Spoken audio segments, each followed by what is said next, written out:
Ang paghihiganti ng Panginoon. Ika-63 Kabanata. Sino itong dumarating mula sa Bozra na sakop ng Edom, na ang maganda niyang damit ay namantsahan ng pula? Dumarating siya na taglay ang kapangyarihan. Siya ang Panginoon na nagpapahayag ng tagumpay sa kanyang mga mamamayan at may kapangyarihang magligtas. Bakit napakapula ng kanyang damit? Kasimpula ng damit ng taong nagpipisa ng ubas. Sumagot ang Panginoon, sa aking galit, pinisa ko na parang ubas ang mga bansa. Mag-isa akong nagpisa. Wala akong kasama. Ang dugo nila ay tumansik sa aking damit, kaya namantsahan ang damit ko.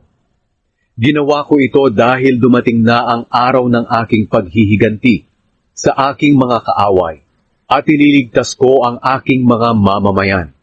Nagtaka ako dahil nakita kong wala kahit isa ang tumulong sa akin.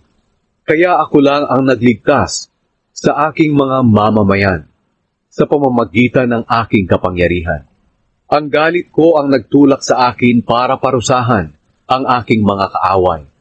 At sa galit ko tinapakan ko ang mga bansa at pinasuray-suray sila na parang mga lasing.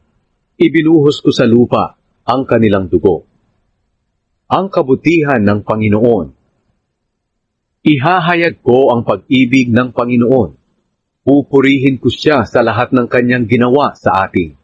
Napakarami ng ginawa niya sa atin na mga mamamayan ng Israel dahil sa laki ng kanyang awa at pag-ibig.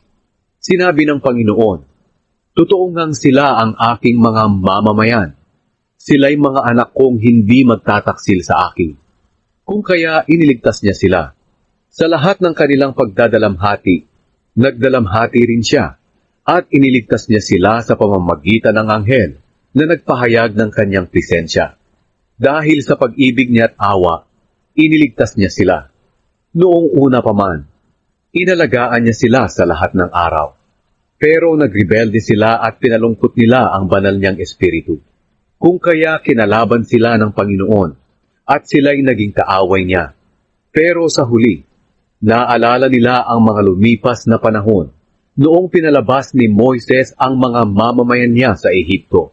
Nagtanong sila, nasaan na ang Panginoon na nagpatawid sa atin sa dagat, kasama ng ating pinunong si Moises na parang isang pastol ng mga tupa? Nasaan na ang Panginoon na nagpadala sa atin ng kanyang espiritu?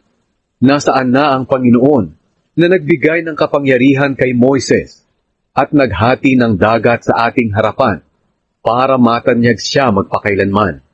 Nasaan na siya na gumabay sa atin nang tumawid tayo sa dagat? Ni hindi tayo natisod katulad ng mga kabayong dumadaan sa malinis na lugar. Binigyan tayo ng espiritu ng Panginoon ng kapahingahan, katulad ng mga bakang pumupunta sa pastulan sa kapatagan. Panginoon, pinatnubayan niyo po kami na inyong mga mamamayan para parangalan kayo. Tingnan niyo po kami mula sa langit, na siyang inyong banal at dakilang tahanan. Nasaan na ang inyong pagmamalasakit sa amin at ang inyong kapangyarihan na ipinakita noon sa amin? Nasaan na ang inyong pag-ibig at awa sa amin? Sapagkat kayo ang aming Ama, kahit na hindi kami kilalanin ni Abraham at ni Jacob na kanilang lahi.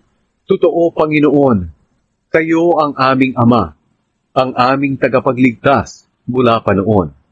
Panginoon, bakit niyo kami pinahintulutang mapalayo sa inyong mga pamamaraan? Bakit pinatitigas niyo ang aming mga puso na nagbunga ng hindi namin paggalang sa inyo? Magbalik po kayo sa amin, dahil kami ay mga lingkod niyo at tanging sa inyo lamang. Sa maikling panahon, ang mga mamamayan ninyo ang nagmay-ari ng inyong templo, at ngayon giniba na ito ng aming mga kaaway. Kami ay inyo mula pa noon, pero itinuring niyo kaming hindi sa inyo, at parang hindi niyo pinamumunuan.